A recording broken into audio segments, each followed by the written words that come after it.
ನಮಸ್ಕಾರ ಸ್ನೇಹಿತರೆ, I am Puneeth. Welcome to my official YouTube channel Puneeth form.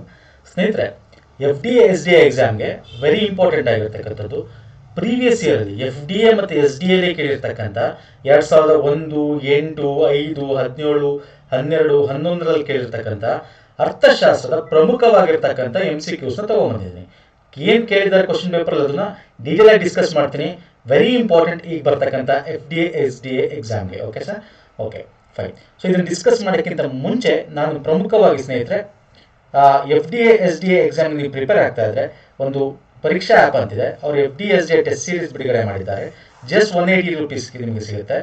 Usually ಇದು 299 rupees. ನಿಮಗೆ ಆಫ್ಟರ್ ಡಿಸ್ಕೌಂಟು ಈ ಒಂದು ರೆಫರಲ್ ಕೋಡ್ನ ಯೂಸ್ ಮಾಡಿದ್ರೆ, ಓಕೆ, PUNEET40 ಅಂತ 40% ಡಿಸ್ಕೌಂಟ್ ಆಗಿ ನಿಮಗೆ 45 ನಿಮಗೆ ಏನು ಬರುತ್ತೆ, ನಿಮಗೆ ಕಂಪ್ಲೀಟ್ ಆಗಿ ಟೆಸ್ಟ್ ಸಿಗುತ್ತೆ. ಇಲ್ಲಿ ಕನ್ನಡ ಮತ್ತು ಇಂಗ್ಲೀಷ್ ಎರಡೂ ಇರುತ್ತೆ ಸರ್. ಸಾಮಾನ್ಯ ಕನ್ನಡ ಇರುತ್ತೆ, PSI ಟೆಸ್ಟ್ ಇದೆ. ಈ ಒಂದು ರೆಫರಲ್ ಕೋಡ್ ಯೂಸ್ ಮಾಡಿ. ಈ ಪರೀಕ್ಷಾ ಆ್ಯಪ್ದು ಲಿಂಕು ಕೂಡ ನಾನು ಡಿಸ್ಕ್ರಿಪ್ಷನ್ ಬಾಕ್ಸಲ್ಲಿ ಹಾಕಿರ್ತೀನಿ, ಮತ್ತು ಈ ಕೋಡ್ ಕೂಡ ನಾನು ಹಾಕಿರ್ತೀನಿ. Fine sir, okay. ಏನಿಲ್ಲ, ನೀವು ಜಸ್ಟ್ ಡೌನ್ಲೋಡ್ ಮಾಡ್ಕೋಬೇಕಾಗುತ್ತೆ. ಕರ್ನಾಟಕ ಗೌರ್ಮೆಂಟ್ ಎಕ್ಸಾಮ್ ಅಂತ ಇರುತ್ತೆ, ಅಲ್ಲಿ ಸೆಲೆಕ್ಟ್ ಮಾಡಿಕೊಂಡು ಇಲ್ಲಿ ಕೆಳಗಡೆ ನೋಡಿ, ಇಲ್ಲಿ ಟೆಸ್ಟ್ ಅಂತ ಇರುತ್ತೆ, ಇಲ್ಲಿ ಕ್ಲಿಕ್ ಮಾಡಿದ್ರೆ ನಿಮ್ಗೆ ಈ ರೀತಿ ಓಪನ್ ಆಗುತ್ತೆ. ಇದರಲ್ಲಿ ನಿಮ್ಗೆ ಯಾವ್ದು ಬೇಕಾದ್ರೂ ಹೋಗಿ ನೀವು ಸೆಲೆಕ್ಟ್ ಮಾಡಿದ್ರೆ ಏನಾಗುತ್ತೆ ಸರ್, ನೆಕ್ಸ್ಟ್ ಹೋಗಿ ನೀವೇನು ಮಾಡ್ಬೋದು, ಪೇ ಮಾಡಿ ತಗೋಬಹುದು. ಇಲ್ಲಿ ನೋಡಿ 299 ರೂಪೀಸ್ ಇದೆ. ನೀವು ಇಲ್ಲಿ PUNEET40 ಅಂತ ಅಪ್ಲೈ ಮಾಡಿ, ಇಲ್ಲಿ ಅಪ್ಲೈ ಅಂತಿದೆಯಲ್ಲ, ಇಲ್ಲಿ ಅಪ್ಲೈ ಮಾಡಿದ್ರೆ ನಿಮಗೆ 180 ರೂಪಾಯಿ ಸಿಗುತ್ತೆ ಸರ್. 6 ಮಂತ್ಸ್ ವ್ಯಾಲಿಡಿಟಿ ಇರುತ್ತೆ ಸರ್. ಒಂದ್ಸಲ ನೀವು ಡೌನ್ಲೋಡ್ ಮಾಡ್ಕೊಂಡು ಅಪ್ಲೈ ಮಾಡಿ ತಗೊಂಡ್ರೆ 6 ತಿಂಗಳು ನಿಮಗೆ ವ್ಯಾಲಿಡಿಟಿ ಇರುತ್ತೆ. ಫೈನ್, ಲಿಂಕ್ ಕೂಡ ಡಿಸ್ಕ್ರಿಪ್ಷನ್ ಬಾಕ್ಸಲ್ಲಿ ಇರುತ್ತೆ ಸರ್. ಫೈನ್. ಸೊ ಇವತ್ತಿನ ಮೊದಲನೇ ಕ್ವಶನ್ ಬಂದ್ಬಿಡ್ತೇನೆ. I will not take much time. Okay, very important sir ಇದು. ಈ ಕೆಳಕಂಡ ಯಾವ, ನೋಡಿ ಎಫ್ ಡಿ ಎ ಜನರಲ್ 2005ರಲ್ಲಿ ಕೇಳಿರ್ತಕ್ಕಂಥದ್ದು. ಈ ಕೆಳಕಂಡ ಯಾವ ಸಾಂಸ್ಥಿಕ ವ್ಯವಸ್ಥಾಪನೆಯ ನಂತರ ವಿಶ್ವ ವ್ಯಾಪಾರ ಸಂಸ್ಥೆ ವರ್ಲ್ಡ್ ಟ್ರೇಡ್ ಆರ್ಗನೈಸೇಷನ್ ಸ್ಥಾಪನೆ ಆಯಿತು ಅಂತ ಹೇಳಿದ್ದಾರೆ. ಸೊ ಇಲ್ಲಿ ಗಾಟ್ ಇದೆ, WFTA ಇದೆ, FAO ಇದೆ, ಬ್ರಿಟನ್ ವುಡ್ಸ್ ಇದೆ. ಸೊ ದ ರೈಟ್ ಆನ್ಸರ್ ಏನು ಅಂತ ನಾನು ಇಲ್ಲಿ ಹೇಳ್ತಾ ಹೋಗ್ತೀನಿ. 10 ಸೆಕೆಂಡ್ಸ್ ಗ್ಯಾಪ್ ಕೊಡ್ತೀನಿ ಸ್ನೇಹಿತರೆ, ನೀವು ಜಸ್ಟ್ ಟಿಕ್ ಮಾಡ್ತಾ ಹೋಗಿ. ಸರ್, ಈ ಕ್ವಶನ್ಗೆ the right answer GATT, GATT. Okay okay, general agreement. ಇದೇನು ಗೊತ್ತಾ, general agreement on tariff and trade ಅಂತ ಕರಿತೀವಿ ಸರ್. ಸರ್, ಮೊದಲು WTO ನಾನು ಡೀಟೇಲ್ ಆಗಿ ಡಿಸ್ಕಸ್ ಮಾಡ್ತೀನಿ ಸರ್, ಯಾಕಂದ್ರೆ ಹಂಗೆ ರೀತಿ ನಿಮಗೆ ಟೆಸ್ಟ್ ಮಾಡಿ ಕೇಳೋದು, ನೀವು ಆನ್ಸರ್ ಮಾಡಬೇಕು. ಓಕೆ, ಡೀಟೇಲ್ ಆಗಿ ಡಿಸ್ಕಸ್ ಮಾಡ್ತೀನಿ ಸರ್. ಫಸ್ಟ್ ಈ GATT ಅಂತ ಇದೆ ಸರ್. ಹೆಂಗೆ ಸರ್ GATT ರೂಪ ಆಯಿತು ಸರ್? ನಿಮಗೆ 1944 ಎರಡನೇ ವರ್ಲ್ಡ್ ವಾರ್ ನಡೆಯುತ್ತೆ, ಎರಡನೇ ಮಹಾಯುದ್ಧ. ಅದಾದ್ಮೇಲೆ ಶಾಂತಿ ಕಾಪಾಡಬೇಕು, ಅದಕ್ಕೆ ಪ್ರಮುಖವಾಗಿ ಬ್ರಿಟನ್ ವುಡ್ಸ್ ಅಂತಕ್ಕಂಥದ್ದು ಒಂದು ನಮಗೆ ಏನಾಗುತ್ತೆ, ಸಮ್ಮೇಳನ ನಡೆಯುತ್ತೆ. ಈ ಬ್ರಿಟನ್ ವುಡ್ಸ್ ಕಾನ್ಫರೆನ್ಸ್ ಅಲ್ಲಿ ಏನಾಗುತ್ತೆ, ನಮಗೆ ಈ ಕಾನ್ಫರೆನ್ಸ್ ಅಲ್ಲಿ IMF, international monetary fund and world bank ಇದೆಯಲ್ಲ ಸರ್, ವರ್ಲ್ಡ್ ಬ್ಯಾಂಕ್ ಎಸ್ಟಾಬ್ಲಿಷ್ ಆಗುತ್ತೆ. ಅದ್ರ ಜೊತೆಗೆ ಇಂಟರ್ನ್ಯಾಷನಲ್ ಟ್ರೇಡ್ ಆರ್ಗನೈಸೇಷನ್ ಅಂತ ಸ್ಥಾಪನೆ ಮಾಡಬೇಕು ಅಂತಾರೆ. ಸೊ ಅದರ ಪ್ರಯುಕ್ತ ಏನಾಗುತ್ತೆ ಸರ್, 1948ರಲ್ಲಿ ನಮಗೆ ಈ GATT ಬರುತ್ತೆ ಸರ್. ಆದರೆ ಇದ್ರ ಬಗ್ಗೆ ಇನ್ನೂ ಡೀಟೇಲ್ ತಿಳ್ಕೋಬಹುದು, ಅಂದ್ರೆ ತುಂಬಾ ಡೀಟೇಲ್ ಆಗಿ ಹೋಗೋಲ್ಲ, FDSD ಗೆ ಎಷ್ಟು ತಿಳ್ಕೊಂಡ್ರೆ ಸಾಕು. ಸೊ ಇದರಿಂದ ನಮ್ಗೇನು ಅಷ್ಟು ಉಪಯೋಗ ಆಗಲ್ಲ. ಸೊ ಅದ್ರ ನೆಕ್ಸ್ಟ್ ನಮ್ಗೆ ಏನಾಗುತ್ತೆ ಸರ್, 1995 ಮತ್ತೆ 6ರಲ್ಲಿ 95 ಮತ್ತೆ 96ರಲ್ಲಿ ಏನಾಗುತ್ತೆ ಸರ್, ನಮಗೆ ಈ ವರ್ಲ್ಡ್ ಟ್ರೇಡ್ ಆರ್ಗನೈಸೇಷನ್ ಬರುತ್ತೆ ಸರ್. ಇದ್ರ ಬಗ್ಗೆ ಹೆಡ್ ಆಫೀಸ್ ಕೇಳ್ತಾರೆ. ಹೆಡ್ ಆಫೀಸ್ ಬಂದು ನಮ್ಮ ಸ್ವಿಟ್ಜರ್ಲ್ಯಾಂಡ್ ಇದೆಯಲ್ಲ, ಜೆನೀವಾ, ಅಲ್ಲಿ ನಮಗೆ ಇದು ಇರ್ತಕ್ಕಂಥದ್ದು. Okay, very important. Next question ಬಂದ್ಬಿಡ್ತೀನಿ. ನಾನು ನೋಡಿ ಡೀಟೇಲ್ ಆಗಿ ಡಿಸ್ಕಸ್ ಮಾಡಿದ್ದೀನಿ. ನೆಕ್ಸ್ಟ್ ಕ್ವಶನ್ ಬರ್ತೀನಿ. ಭಾರತ ಸರ್ಕಾರಕ್ಕೆ ತೆರಿಗೆ ಆದಾಯವನ್ನು ಒದಗಿಸುವ ಬಹುಮುಖ್ಯ ಮೂಲಗಳೆಂದರೆ, ಇದು FDA ಜನರಲ್ 2005ರಲ್ಲಿ ಬಂದಿರತಕ್ಕಂಥದ್ದು ಸರ್. ಇಂಥ ರಿಪೀಟೆಡ್ ಕ್ವಶನ್ಸ್ ಬರ್ತಾ ಇರುತ್ತೆ ಎಕ್ಸಾಮ್ ಅಲ್ಲಿ. ನಾನು ಹೇಳ್ತಾ ಹೋಗ್ತೀನಿ ನೋಡಿ. ಭಾರತ ಸರ್ಕಾರಕ್ಕೆ ಆದಾಯ ತೆರಿಗೆ ಎಲ್ಲಿಂದ ಬರುತ್ತೆ ಜಾಸ್ತಿ ಅಂತ ಕೇಳಿದ್ರು. ಮೂಲ, ಬಹುಮುಖ್ಯ ಮೂಲ. ಸಿಂಪಲ್ ಆಗಿ ಆಪ್ಷನ್ ಎಲಿಮಿನೇಟ್ ಮಾಡ್ಬೋದು ಸರ್ ನಿಮಗೆ. ಹಿಂಗೆ ಅಂದ್ರೆ ನೋಡಿ, ಈಗ ಕೆಳಗಡೆಯಿಂದ ಬಂದ್ಬಿಡೋಣ, ಇಲ್ಲಿಂದನೇ ಬಂದ್ಬಿಡೋಣ ಮೇಲ್ಗಡೆಯಿಂದ. ಅಬ್ಕಾರಿ ಶುಲ್ಕ ಅಂತ ಅಷ್ಟು ಬರುತ್ತಾ? ಎಸ್ ಬರುತ್ತೆ, ಬಟ್ ಇಲ್ಲಿ ಸಂಪತ್ತಿನ ತೆರಿಗೆ ಅಂತಿದೆ. ಸಂಪತ್ತಿನ ತೆರಿಗೆ ಅಂತಂದ್ರೆ ನೀವೇನು ಪ್ರಾಪರ್ಟಿ ಟ್ಯಾಕ್ಸ್ ಕಟ್ತೀರಾ ಅದರಿಂದ ಬರುತ್ತಾ? ಸಾಧ್ಯನೇ ಇಲ್ಲ. ಇಲ್ಲಿ ಆಟೋಮೆಟಿಕ್ ಆಪ್ಷನ್ ಎಲಿಮಿನೇಟ್ ಆಯ್ತು. ಇನ್ನು ಅಬಕಾರಿ ಶುಲ್ಕ, ಭೂಕಂದಾಯ ಸರ್. ಭೂಕಂದಾಯ ಎಗೇನ್ ಆಟೋಮೆಟಿಕ್ ಎಲಿಮಿನೇಟ್ ಆಗುತ್ತೆ. ಭೂಕಂದಾಯದಿಂದ ಬರಲ್ಲ ಸರ್. ಭೂಕಂದಾಯ ಕಟ್ಟದೇ ಇಲ್ಲ ಸರ್, ಎಲ್ಲ ಕಡೆ ಕಟ್ಟದೇ ಇಲ್ಲ. ಮೆಟ್ರೋ ಸಿಟೀಸ್ ಕಟ್ತಾರೆ, ಬೇರೆ ಕಡೆ ಕಟ್ಟದೇ ಇಲ್ಲ. 10 ವರ್ಷ, 15 ವರ್ಷ, 20 ವರ್ಷ ಆದ್ರೂ ಕಟ್ಟಿರಲ್ಲ. ಓಕೆ, ಇನ್ನು ಅಬಕಾರಿ ಶುಲ್ಕ, ಕೃಷಿ, ಎಗೇನ್ ಕೃಷಿ ಅಂದ ತಕ್ಷಣ ಇಲ್ಲಿ ಆಟೋಮೆಟಿಕ್ ಎಲಿಮಿನೇಟ್ ಆಯ್ತು. Simple sir. ನೋಡಿ, ಅಬಕಾರಿ ಶುಲ್ಕಗಳು ಎಸ್, ವರಮಾನ ತೆರಿಗೆ ಹೌದು ಸರ್. ನೀವೇನು ಇನ್ಕಮ್ ಟ್ಯಾಕ್ಸ್ ಕಟ್ತೀರಾ? Yes, this is right. And ಸೀಮಾ ಶುಲ್ಕಗಳು ಸರ್, ಇದು 2005 ಜನರಲ್ ಕೇಳಿರೋದು. ಇದು 4ನೇ ಆಪ್ಷನ್ ಇಸ್ ಕರೆಕ್ಟ್. ಬಟ್ ಇವಾಗ ನಮ್ಗೆ ಏನಿದೆ ಸರ್, GST ಇದೆ ಸರ್. ಇವಾಗ GST ಇದೆ. ಸೊ ಇವಾಗ ನಾವೇನ್ ಮಾಡಬೇಕು, ನಮ್ಮ ಬಜೆಟ್ ಅಲ್ಲಿ ನಿಮಗೆ ಪ್ರತಿ ಬಜೆಟ್ ಅಲ್ಲೂ ಕೂಡ ಎಕಾನಮಿಕ್ ಸರ್ವೆ ಬಜೆಟ್ ಅಲ್ಲಿ ಮೆನ್ಷನ್ ಮಾಡಿರ್ತಾರೆ. ಸೊ ನಾನೇನ್ ಮಾಡ್ತೀನಿ, ಕರೆಂಟ್ ಅಫೇರ್ ಬಂದ್ಬಿಡ್ತೀನಿ. ಇವಾಗ 2020 ಬಜೆಟ್ ಅಲ್ಲಿ ಕೇಂದ್ರ ಸರ್ಕಾರ ತೋರಿಸಿರ್ತಾರೆ ಬಜೆಟ್ ಅಲ್ಲಿ ದುಡ್ಡು ಎಲ್ಲಿ ಜಾಸ್ತಿ ಬರುತ್ತೆ ಅಂತ ನಾನು ಇಲ್ಲಿ ನಿಮಗೆ ಮ್ಯಾಪ್ ಮುಖಾಂತರ ತಿಳಿಸಿದೀನಿ. ಸೊ ಎಲ್ಲಿ ಜಾಸ್ತಿ ಬರುತ್ತೆ ಸರ್ ದುಡ್ಡು, ಯಾವ ಒಂದು ಟ್ಯಾಕ್ಸ್ ಜಾಸ್ತಿ ಬರುತ್ತೆ, ಇಲ್ಲಿ ವೆರಿ ಇಂಪಾರ್ಟೆಂಟ್ ನಿಮಗೆ ಇನ್ಕಮ್ ಟ್ಯಾಕ್ಸ್ ಜಾಸ್ತಿ ಬರುತ್ತೆ ನೋಡಿ, ಆರ್ಡರ್ ಮುಖಾಂತರ ಹೋಗಿ. ಇದು ಫಸ್ಟ್ ಒನ್. ಸೆಕೆಂಡ್ ಎಲ್ಲಿಂದ ಬರುತ್ತೆ ಸರ್, ಕಾರ್ಪೊರೇಷನ್ ಟ್ಯಾಕ್ಸ್. ಅಂದ್ರೆ ಕಾರ್ಪೊರೇಷನ್ ಟ್ಯಾಕ್ಸ್, ಕಾರ್ಪೊರೇಟ್ ಕಂಪನಿಗಳು ಟ್ಯಾಕ್ಸ್ ಕಟ್ತಾವಲ್ಲ ಅದರಿಂದ ಬರ್ತಕ್ಕಂಥದ್ದು. ಸೊ ಎರಡನೇ ಆಪ್ಷನ್ ಬಂದಿದೆ ನಮಗೆ ಇದು ಕಾರ್ಪೊರೇಷನ್ 13% ಕಟ್ತಾ ಇದೆ ಸರ್, ಇದು 14% ಇನ್ಕಮ್ ಟ್ಯಾಕ್ಸ್ ಕಟ್ತಾ ಇರ್ತಕ್ಕಂಥದ್ದು. ಸೊ ಇಲ್ಲಿ ಇದು ಬಿಟ್ಟು ನಾವು ಹೊರಗಡೆಯಿಂದ ಸಾಲ ತಗೋತೀವಿ, ಅದು ಬೇಡ, ಅದ್ರ ಬಗ್ಗೆ ಕೇಳಕ್ ಹೋಗಲ್ಲ ನಿಮಗೆ. 36% ನಾವು ಹೊರಗಡೆಯಿಂದ ಸಾಲ ತಗೋತೀವಿ. ಓಕೆ, ಇಲ್ಲಿದೆ ನೋಡಿ 36%, ಇದು ಬೇಡ. ಟ್ಯಾಕ್ಸ್ ಅಲ್ಲಿ ನೋಡೋದಾದ್ರೆ ಫಸ್ಟ್ ನಮಗೆ ಇನ್ಕಮ್ ಟ್ಯಾಕ್ಸ್ ಇಂದ ಜಾಸ್ತಿ ಬರುತ್ತೆ, ಅದರಲ್ಲಿ ಎಷ್ಟು ಕಾರ್ಪೊರೇಟ್ ಟ್ಯಾಕ್ಸ್ ಇಂದ ಬರುತ್ತೆ, ಮತ್ತೆ ನಮ್ಮ ಯೂನಿಯನ್ ಎಕ್ಸೈಸ್ ಡ್ಯೂಟಿ 8% ಬರುತ್ತೆ ಅಷ್ಟೇ. ಓಕೆ, ನೀವು ಇಲ್ಲಿ ಜಿ ಎಸ್ ಟಿ ಅಗೇನ್, ಇಲ್ಲಿ ಜಿ ಎಸ್ ಟಿ ಇದೆಯಲ್ಲ ಅಂದ್ರೆ ನೇರ ತೆರಿಗೆ, ಇದು ಇನ್ಕಮ್ ಟ್ಯಾಕ್ಸು ಕಾರ್ಪೊರೇಟ್ ಟ್ಯಾಕ್ಸ್ ಇದೆಯಲ್ಲ ಇವೆಲ್ಲ ನೇರ ತೆರಿಗೆ, ಡೈರೆಕ್ಟ್ ಟ್ಯಾಕ್ಸ್. ಇಂಡೈರೆಕ್ಟ್ ಟ್ಯಾಕ್ಸ್ ಅಂದ್ರೆ ಸರ್, ನಾವು ಮೊದಲು ಕಸ್ಟಮ್ಸ್ ಇತ್ತು, ಬೇರೆ ಬೇರೆ ಐತಲ್ಲ, ಅಬಕಾರಿ ಶುಲ್ಕ ಅವೆಲ್ಲ ಐತಲ್ಲ, ಮತ್ತೆ ಸೆಸ್ ಎಲ್ಲ ಐತಲ್ಲ, ಅವೆಲ್ಲ ಇವಾಗ ಇಂಡೈರೆಕ್ಟ್ ಟ್ಯಾಕ್ಸ್ ಆಗಿದೆ, ಅಂದ್ರೆ ಜಿ ಎಸ್ ಟಿ ಆಗಿದೆ. ಇಲ್ಲಿ ನೋಡಿ G S T. So G S T 15%.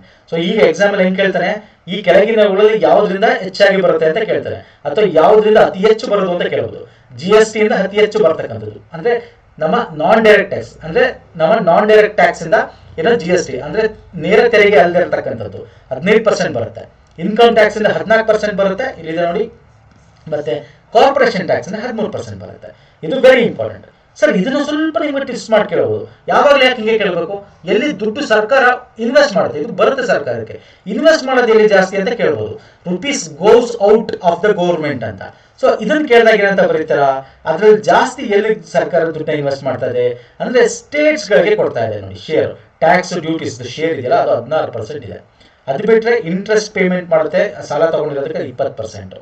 Okay, ಇದಕ್ಕೆಲ್ಲದಕ್ಕಿಂತ ನೀವು ಅತಿ ಹೆಚ್ಚು ಎಲ್ಲಿ ಗಮನ ಹರಿಸಬೇಕು ಅಂದ್ರೆ ಸೆಂಟ್ರಲ್ ಸೆಕ್ಟರ್ ಸ್ಕೀಮ್ ಸರ್. ನಮ್ಮ ಒಂದು ಸರ್ಕಾರದ ಒಂದು ಏನು ಸ್ಕೀಮ್ ಇರುತ್ತೆ ಅದು 14% ಇದೆ. ಸೆಂಟ್ರಲಿ ಸ್ಪಾನ್ಸರ್ಡ್ ಇದೆಯಲ್ಲ, ಸೆಂಟ್ರಲ್ ಇಂದ ಸ್ಪಾನ್ಸರ್ ಮಾಡಿರೋದು ಅಂದ್ರೆ 50% ಸೆಂಟ್ರಲ್, ಸ್ಟೇಟ್ 50% ಅಥವಾ 70%, 25%, ಇದರಲ್ಲಿ 9% ಇದೆ ಸರ್. ಓಕೆ, ಇದು ಎರಡನ್ನೂ ನೀವು ದಯವಿಟ್ಟು ಗಮನದಲ್ಲಿ ಇಟ್ಕೊಂಡು ನೋಡ್ಕೋಬೇಕು. This is most important. So ಎಲ್ಲಿ ಹೋಗುತ್ತೆ ಅಂತ ಕೂಡ ಬರ್ತಕ್ಕಂಥ ಚಾನ್ಸ್ ಇದೆ ಎಕ್ಸಾಮ್ ಅಲ್ಲಿ. Fine sir.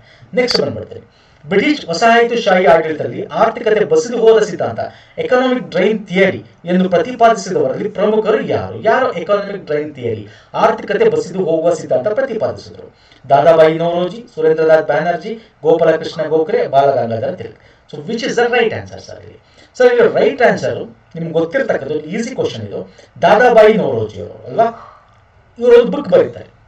ಆ ಬುಕ್ ಹೆಸರು okay, poverty and un British rule ಅಂತಿದೆ. ಓಕೆ, ಬುಕ್ ಹೆಸರು. ಅದರಲ್ಲಿ ಈ ಎಕನಾಮಿಕ್ ಡ್ರೈನ್ ಥಿಯರಿ ಬಗ್ಗೆ ಮಾಡ್ತಾರೆ. ಏನು, poverty and un British rule ಅಂತಿದೆ. ಓಕೆ, ದಯವಿಟ್ಟು ಈ ಒಂದು ಬುಕ್ ನ ಹೆಸರು ಇಟ್ಕೊಳ್ಳಿ, ಯಾಕಂದ್ರೆ ಈ ಬುಕ್ ನ ಹೆಸರನ್ನು ಕೂಡ ಎಕ್ಸಾಮ್ ಅಲ್ಲಿ ಕೇಳಿದ್ದಾನೆ ಸರ್. ಸೊ ವೆರಿ ಇಂಪಾರ್ಟೆಂಟ್ ಆಗುತ್ತೆ FDSD ಎಕ್ಸಾಮ್ಗೆ. Fine sir, very good. Next ಬನ್ನಿ. 1938ರಲ್ಲಿ ಭಾರತೀಯ ರಾಷ್ಟ್ರೀಯ ಕಾಂಗ್ರೆಸ್ನಿಂದ ಸ್ಥಾಪಿತವಾದ ರಾಷ್ಟ್ರೀಯ ಯೋಜನಾ ಮಂಡಳಿಯ ಮೊಟ್ಟ ಮೊದಲ ಅಧ್ಯಕ್ಷ sir. Very very important sir. Sir planning commission ಇದೆಯಲ್ಲ, ಒಂದು ನಮಗೆ ಸ್ವತಂತ್ರ ಬರಕ್ಕಿಂತ ಮುಂಚೆ ನಾನು ಡೀಟೇಲ್ ಆಗಿ ಡಿಸ್ಕಸ್ ಮಾಡ್ತೀನಿ ನೋಡಿ. FDL ಕೇಳಿದಾನೆ 2008ರಲ್ಲಿ ಕೇಳಿರೋದು ಸರ್. ಇದು KS ಲೆವೆಲ್ ಕ್ವಶನ್ 2008ರಲ್ಲಿ FDL ಕೇಳಿದಾನೆ. ಈಗ ಹೆಂಗಿರ್ಬೇಕು ಹೇಳಿ ಕ್ವಶನ್ ಪೇಪರ್. ಸೊ ಇಲ್ಲಿ 1938 ನಮ್ಮ ಒಂದು ಸ್ವತಂತ್ರ ಪೂರ್ವ ಮುಂಚೆ. ಓಕೆ, 38ರಲ್ಲಿ ನಮ್ಗೆ ಏನಾಗಿರುತ್ತೆ ಅಂತಂದ್ರೆ, ನಮ್ಮ ಸುಭಾಷ್ ಚಂದ್ರ ಬೋಸ್ ಇದಾರಲ್ಲ, ಸುಭಾಷ್ ಚಂದ್ರ ಬೋಸ್ ಅವರು ಕಾಂಗ್ರೆಸ್ ಅಧ್ಯಕ್ಷರಾಗ್ತಾರೆ. ಆ ಟೈಮಲ್ಲಿ ನಮ್ಮ ನ್ಯಾಷನಲ್ ಕಮಿಷನ್ ಮಾಡಬೇಕು ಅಂತ ತೀರ್ಮಾನ ಮಾಡ್ತಾರೆ. ಈ ರಾಷ್ಟ್ರೀಯ ಯೋಜನಾ ಮಂಡಳಿಗೆ ಫಸ್ಟ್ ಅಧ್ಯಕ್ಷ ಯಾರಾಗ್ತಾರೆ ಅಂತಂದ್ರೆ, ರಿಕ್ವೆಸ್ಟ್ ಮಾಡ್ಕೊಂಡು ಅಧ್ಯಕ್ಷ ಮಾಡ್ತಾರೆ. ಯಾರನ್ನ? Jawaharlal Nehru is the right answer. So ಏನಿದ್ ಉದ್ದೇಶ ಏನು ಅಂದ್ರೆ, ಒಂದು ಶಾರ್ಟ್ ಟರ್ಮ್ ಪ್ಲಾನ್ ಮಾಡ್ಕೋಬೇಕು, ಲಾಂಗ್ ಟರ್ಮ್ ಪ್ಲಾನ್ ಮಾಡ್ಕೋಬೇಕು. ಈ ರೀತಿ ಎರಡು ಮಾಡ್ತಾರೆ. ಸೊ ಇದಾದ್ಮೇಲೆ ನಮ್ಗೆ ಬೇರೆ ಬೇರೆ ಬರುತ್ತೆ. ಇದಾದ್ಮೇಲೆ ನಮಗೆ ಬಾಂಬೆ ಪ್ಲಾನ್ ಬರುತ್ತೆ ಸರ್ 1944. ಆಮೇಲೆ ಬಾಂಬೆ ಪ್ಲಾನ್ ಆದ್ಮೇಲೆ ಪೀಪಲ್ ಪ್ಲಾನ್ ಅಂತ ಬರುತ್ತೆ, ಜನತಾ ಯೋಜನೆ ಅಂತ ಬರುತ್ತೆ. ಓಕೆ, ಗಾಂಧಿಯನ್ ಪ್ಲಾನ್ ಅಂತ ಬರುತ್ತೆ. ಇವೆಲ್ಲ ಇಂಪಾರ್ಟೆಂಟ್ ಸರ್, ಹೇಳ್ತೀನಿ ನಾನು ತೋರಿಸ್ತೀನಿ ಬನ್ನಿ ನೋಡಿ. ನ್ಯಾಷನಲ್ ಪ್ಲಾನಿಂಗ್ ಕಮಿಟಿ ಸ್ವತಂತ್ರ ಪೂರ್ವದಲ್ಲಿ. Okay, Subhash Chandra Bose was the Congress president. Okay, ಇದು ಬ್ಲೂ ಪ್ರಿಂಟ್ ಎಕಾನಮಿಕ್. ಇದು ಯಾರು ಅಧ್ಯಕ್ಷರಾಗಿರ್ತಾರೆ? ಜವಾಹರ್ಲಾಲ್ ನೆಹರು. ಇನ್ನೊಂದು ಬಾಂಬೆ ಪ್ಲಾನ್ ಅಂತ ಬರುತ್ತೆ 1944. ವೆರಿ ಇಂಪಾರ್ಟೆಂಟ್ ಇದು. ಇದನ್ನ 15 ವರ್ಷಕ್ಕೆ ಹೆಂಗೆ ನಾವು ಪ್ಲಾನ್ ಮಾಡಬೇಕು ಅನ್ನೋದು ಇದ್ರ ಬಗ್ಗೆ ಒಂದು ಪ್ಲಾನ್ ಕೊಡ್ತಾರೆ. ಯಾರು ಸರ್? ನಮ್ಮ ಪ್ರೈವೇಟ್ ಇನ್ವೆಸ್ಟ್ಮೆಂಟ್ಸ್ ಆಗಿದೆ, JRD ಟಾಟಾ ಆಗಿರ್ಬೋದು, ಬಿರ್ಲಾ ಆಗಿರ್ಬೋದು, ಪುರುಷೋತ್ತಮ್ ದಾಸ್ ಆಗಿರ್ಬೋದು, ಈ ಪ್ರಮುಖವಾಗಿರ್ತಕ್ಕಂಥ ಎಕ್ಸೆಟ್ರಾ ಎಕ್ಸೆಟ್ರಾ ಎಕ್ಸೆಟ್ರಾ. ಇದು ಕೂಡ ವೆರಿ ಇಂಪಾರ್ಟೆಂಟ್. ಇನ್ನು ಪೀಪಲ್ ಪ್ಲಾನ್, ಜನತಾ ಯೋಜನೆ ಅಂತ ಕರೀತಾರೆ 1945 MN ರಾಯ್. ಇದ್ರ ಬಗ್ಗೆ ಕೂಡ ಕ್ವಶನ್ ತಗೊಂಡಿದ್ದೀನಿ ನಾನು ಎಕ್ಸಾಮ್ ಅಲ್ಲಿ, FDA ಎಕ್ಸಾಮ್ ಅಲ್ಲಿ ಕೇಳಿದ್ದಾನೆ. ಓಕೆ, ಇದು 10 ವರ್ಷದ ಪ್ಲಾನ್. ಓಕೆ, ಹೆಂಗಿರ್ಬೇಕು, ಪ್ರಯಾರಿಟಿಗೆ ಅಗ್ರಿಕಲ್ಚರ್ ಕೊಡ್ತಾರೆ. ಓಕೆ, ಆಮೇಲೆ ಗಾಂಧಿಯನ್ ಪ್ಲಾನ್ ಅಂತ ಬರುತ್ತೆ 1944ರಲ್ಲಿ. ಇದನ್ನ SR ಅಗ್ರವಾಲ್ ಅಂತಕ್ಕಂಥವ್ರು, ಶ್ರೀರಾಮ್ ನಾರಾಯಣ್ ಅಂತಕ್ಕಂಥವ್ರು ಇದನ್ನ ವರ್ಧಾ ಕಮಿಟಿ ಕಾಲೇಜಲ್ಲಿ ಪ್ರಿನ್ಸಿಪಲ್ ಆಗಿದ್ರು, ಅವ್ರು ಇದನ್ನ ಮಂಡಿಸ್ತಾರೆ. ನೆಕ್ಸ್ಟ್ ಸರ್ವೋದಯ ಪ್ಲಾನ್ ಕೇಳ್ತಾನೆ ಸರ್ ಎಕ್ಸಾಮ್ ಅಲ್ಲಿ, 1950ರಲ್ಲಿ ಬರುತ್ತೆ. Jayaprakash Narayan inspired by Gandhian plan as well as Sarvodaya idea of Vinoba Bhave. Okay, ಅಗ್ರಿಕಲ್ಚರ್ಗೆ ಎಂಫಸೈಸ್ ಮಾಡಬೇಕು, ಕಾಟನ್ ಇಂಡಸ್ಟ್ರಿ ಬಗ್ಗೆ ಹೆಚ್ಚು ಒತ್ತು ಕೊಡಬೇಕು ಅಂತ ಹೇಳ್ತಾರೆ. ಯಾರು ಸರ್? ಜಯಪ್ರಕಾಶ್ ನಾರಾಯಣ್. ಅದಾದ್ಮೇಲೆ ನಮ್ಮ ಸ್ವತಂತ್ರದ ನಂತರ ಬರ್ತಕ್ಕಂಥ ಯೋಜನಾ ಆಯೋಗ, ಪ್ಲಾನಿಂಗ್ ಕಮಿಷನ್ ಇದೆ, ಇದು ನಿಮಗೆ ಗೊತ್ತಿರ್ತಕ್ಕಂಥದ್ದು. ಫೈನ್. ಸೊ ಇದ್ರಿಷ್ಟು ನೋಡ್ಕೊಳ್ಳಿ ಸ್ನೇಹಿತರೆ, ವೆರಿ ಇಂಪಾರ್ಟೆಂಟ್.